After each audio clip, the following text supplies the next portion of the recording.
Hello दोस्तों, कैसे हो? आपका स्वागत है त्रिपाण स्टडी सेंटर में। आज जो हम करने जा रहे हैं class 10 science and technology chapter, यानी यहाँ पर जो है साइंस और प्रौद्योगिकी जो हमारा क्लास 10वीं का है, काफ़ी महत्वपूर्ण चैप्टर है। हेरिडिटी एंड एवोल्यूशन यानी अनुवंशिकता और विकास काफ़ी महत्वपूर्ण रहेगा। यहाँ पर जो है हम कुछ क्वेश्चनों को उठाएंगे जो एग्जाम व्यू से काफ़ी महत्वपूर्ण रहेगा, और उन क्वेश्चनों को जो है एनालाइज करेंगे, समझेंगे और हर बात को जो है क्लैरिटी करने की कोशिश करेंगे। इसमें हर बात की जाएगी जो आपके लिए महत्वपूर्ण रहेगा, और कुछ क्वेश्चनों का जो यहाँ महत्व रहेगा काफ़ी महत्वपूर्ण रहेगा।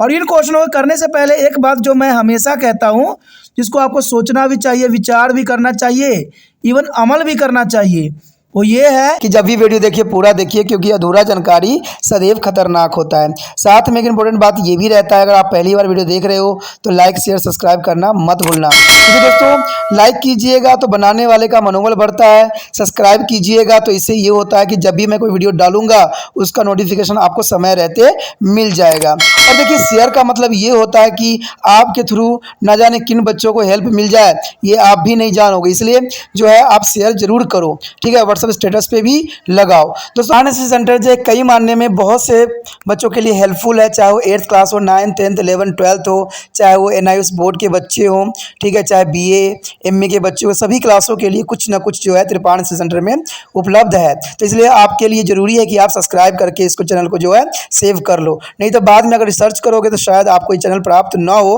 तो इसलिए सोचना नहीं, विचार नहीं करना है, सब्सक्राइब करके जो है अपने पास सेव करना है। दोस्तों ये तो बात था आपके लिए, लेकिन अब देखते हैं हमारा आज टॉपिक क्या है। Today we discussion most important chapter है heredity and evolution, class 10 CBSE NCERT है। No that is important, and our last question arrive here, that is the most important here. That is the most important for the exam view. Examiner many times asked in these questions here. Why did the Mendel select the pea plants for experiment? That's important question here. Why did Mendel select the pea plant for his experiment? You know that Mendel's experiment is the most important. First of all, or his source Johannes Mendel is also known as the father of genetics. Who is the father of genetics? Is a G.J. Mendel. That's important here. He has studied the inheritance of 7 pairs of contrasting traits present in the garden pea plants here. That's important experiment Mendel's here. He proposed 3 principles of heredity based on this result. You know that he proposed the 3 principles of heredity based on this studies here. You know that the reason why the Mendel chose the garden pea plant for the experiment. That's important question here. You know that first of all, presence of observable trait with the contrasting form. First of all reasons here, presence of observable trait with the contrasting forms here. And second here, it's a produce many offspring in one cross. It is important. It's a process is a many offspring in one cross here, and they are easy to the cultivate. They are easy to cultivate here, and their life cycle is quite short. That's important here. The life cycle is the quite short. The flower of pea plants are bisexual.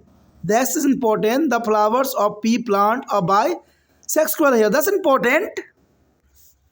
And the next here, beside the performing self pollination, that's important. There is a performing here self pollination, and this plant can undergoes to crop pollinations if it is a perform one them. The true breeding or pure plants can be easily obtained through the self-pollination here.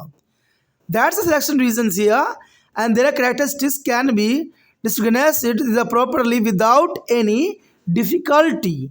This means that a trace in the plant can be easily absorbed. There is a easily absorbed, and this plant supposes a large flowers, and therefore anthers is a male can be easily removed to the make this flower cross with the pollens from anther flower. That's reason is a select the Mendel's is a pea plants here. That's important for the exam view here. यहाँ पर जो हम chapter कर रहे हैं आनुवांशिकता और विकास, class 10वीं CBSE NCERT science और टेक्नोलॉजी, काफ़ी महत्वपूर्ण बुक है। और हमारा अंतिम क्वेश्चन जो आया है वो अपनी विशेषता लेके आया है।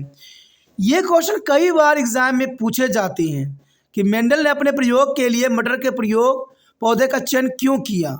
मेंडल ने अपने प्रयोग के लिए मटर का पौधे का चयन क्यों किया, ये सबसे बड़ी बात है।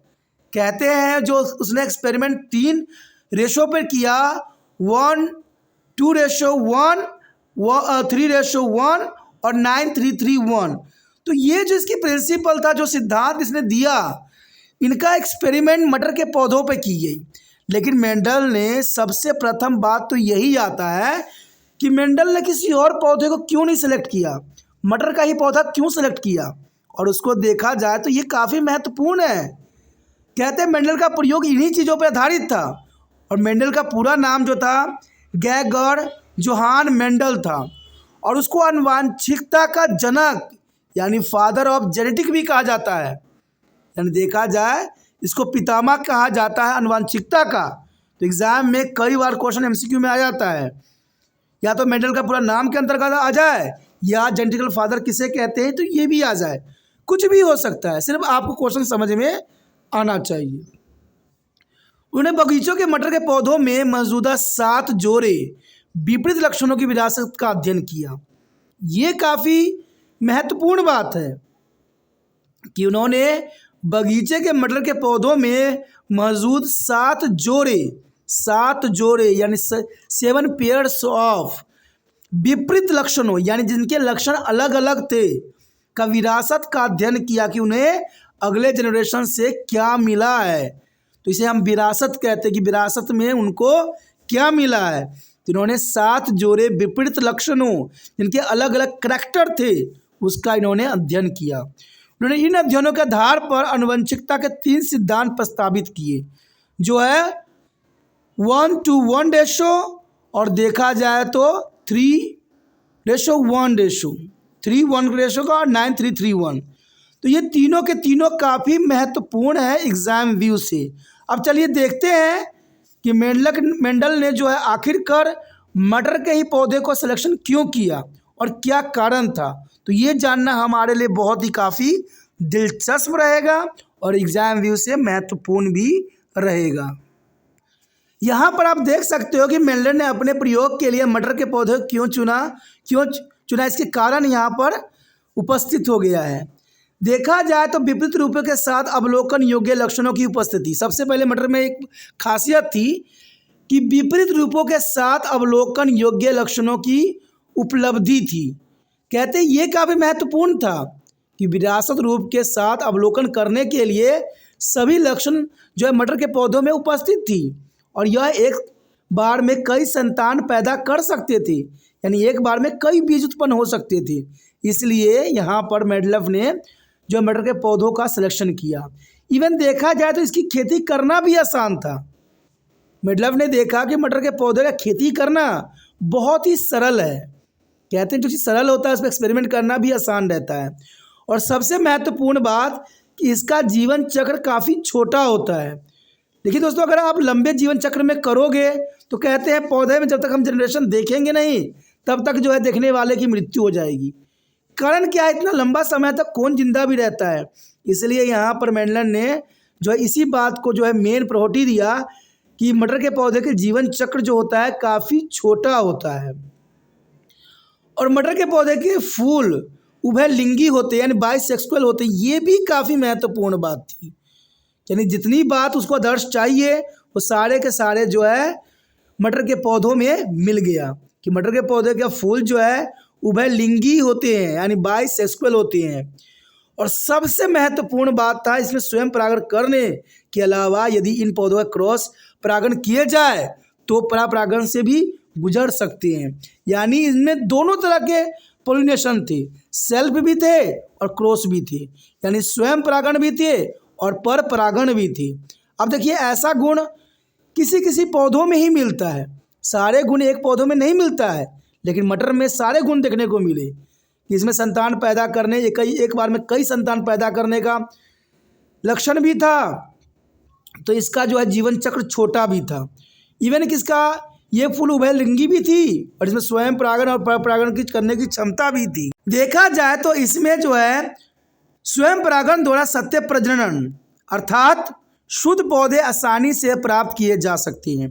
जैसे इंसानों में देखा जाता है तो वो अपने ही जो है प्योर खून से मैरिज करते हैं, यानी अपने रिश्तेदारों में, जिससे इनकी प्योरिटी बनी रहती है।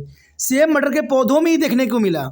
यानी स्वयं परागण द्वारा प्रजनन यानी शुद्ध पौधे आसानी से प्राप्त किए जा सकते हैं। तो ये लक्षण काफ़ी महत्वपूर्ण थे। इनकी विशेषताओं के बिना किसी भी कठिनाई के ठीक से पहचाना जा सकता था। यानी विशेषताओं को बिना किसी कठिनाई से ठीक से पहचानने की इसमें बिल्कुल क्षमता थी। और इसका मतलब यह है कि इस पौधे के लक्षण आसानी से देखे जा सकते हैं। यानी इन पौधों के जो लक्षण हैं हम बहुत ही आसानी और सरलता से देख सकते हैं। इन पौधों में बड़े फूल होते हैं, ये भी इसकी विशेषता थी कि मटर के पौधों में बड़े फूल होते हैं। इसलिए इस फूल के दूसरे फूलों के परागण से मिलाने के लिए पराग कोश या नर को आसानी से हटाया जा सकता था। यानी परागण कोश को हटाना इसमें काफ़ी सरल था। तो आप समझ गए होंगे कि मेंडलर ने जो है मटर के पौधों का ही चयन क्यों किया, और ये चयन उसके लिए काफ़ी महत्वपूर्ण भी था। और उसको जो है जेनेटिक्स का यानी आनुवंशिकता का पितामह भी इसी मटर के कारण ही ये पदवी मिली, क्योंकि ये मटर के पौधों में सारे गुण थे जो इस एक्सपेरिमेंट के लिए आसान कर सकता था। तो इसी के साथ हमारा जो क्वेश्चन का सिलसिला चल रहा था आनुवांशिकता और विकास यानी हेरिडिटी एंड एवोल्यूशन के चैप्टर के अंतर्गत, क्योंकि आधे चैप्टर तो उसके कट चुके हैं, एवोल्यूशन वाले सारे पार्ट कट चुके हैं, यहाँ पर जो है सेक्स डिटर्मिनेशन तक ही है। तो ये यहीं तक ही आपका सिलेबस के अंतर्गत ही मैंने वीडियो बनाई है। और इसमें जो 12 क्वेश्चन है काफ़ी महत्वपूर्ण है, एग्जाम व्यू से भी महत्वपूर्ण रखता है और आपके लिए भी काफ़ी महत्वपूर्ण है। तो 12 के 12 क्वेश्चन को ध्यानपूर्वक देखिए, समझिए और अपने कॉपी में नोट कीजिए। त्रिपाण सिलेंडर का विश्वास है कि एग्जाम में क्वेश्चन इन्हीं क्वेश्चनों में से ही होगा और बाहर से कोई क्वेश्चन इसके अंतर्गत नहीं आएगा। तो इसलिए जितना हो सके इस वीडियो को शेयर कीजिए। शेयर ही दूसरे बच्चों का केयर हो सकता है, और शेयर नहीं कीजिएगा तो दूसरे बच्चों का केयर भी नहीं होगा। कहते हैं दोस्तों, अपने लिए तो सभी जी लेते हैं, दूसरे के लिए जीना ही एक इंसान की सबसे बड़ी पहचान है। तो हमें इंसान बनना है, अच्छा इंसान बनना है। तो जितना हो सके शेयर ज़रूर कीजिए। शेयर में हिचकिचाइए नहीं, क्योंकि शेयर कोई गलत चीज़ नहीं है। आप किसी को कुछ बताना चाहते हो, कुछ बता के ही जो दूसरे बच्चों का सहायता किया जा सकता है। मैं बात कई बच्चों से सुनता हूं कि उनको इस वीडियो का पता नहीं था, इनके पास वीडियो थी नहीं। तो ये मैं जानता हूं कि मैं तो चलो यूट्यूब पर डाल देता हूं, सब बच्चों तक पहुंचने की तभी होता है जब आप चलो सब्सक्राइब करते हो। बहुत से बच्चे ऐसे हैं जो वीडियो देखते हैं और स्किप कर जाते हैं, आगे बढ़ जाते हैं, छोड़ देते हैं, सब्सक्राइब नहीं कर रहे हैं। सब्सक्राइब नहीं कीजिएगा तो अगला वीडियो का नोटिफिकेशन कहाँ से मिलेगा। और यहाँ तो थोड़ी सिलसिला ख़त्म होने वाला है आपका। आपको पता है कि त्रिपाण सेंटर के साथ एक बार जो है संबंध बन जाता है, बंधन में आप बंध जाते हो, तो कई समय तक आप त्रिपाण सेंटर के साथ जुड़ जाते हो। कारण क्या है कि त्रिपाण स्टडी सेंटर 8 से लेकर MA तक बच्चों के लिए महत्वपूर्ण प्लेटफॉर्म यहाँ तैयार किया हुआ है। और ये समय समय पर हर समय वीडियो जो है आता ही रहता है, और हर एक क्लास के बच्चों के लिए। ये नहीं कि सिर्फ एक क्लास का ही इसमें प्रोग्राम चल रहा होता है, ऐसा कुछ नहीं है। सभी क्लासों के बच्चों को कुछ न कुछ जो है प्राप्त होता रहता है समय रहते रहते।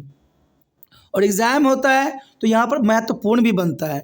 इसलिए दोस्तों सोचिए नहीं, विचार ना कीजिए, अभी त्रिपाण सेंटर को साथ सब्सक्राइब कीजिए और त्रिपाण सेंटर के साथ जुड़ जाइए।